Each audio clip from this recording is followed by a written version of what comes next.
Юнусбек Евкуров посетил ветерана Великой Отечественной войны, проживающих в Сунжинском районе. Он поздравил Марию Михайлову из сельского поселения Нестеровска с Днем Победы. Затем глава навестил Мухтара Матиева из поселения Троицка.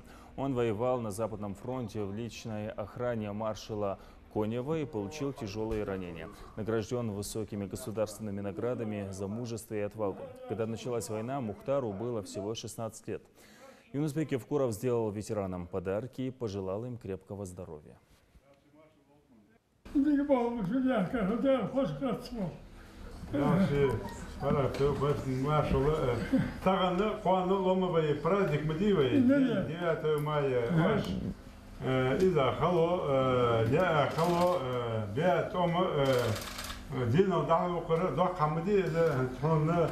صوت لحجة خنقذة دي لوس باقة سيجرة ويقمنا قم مخبع ناجرة كيش ناجرة ماكل مسجر خن بركل على اشتحبي نقصة وقت. شرط الخطأ.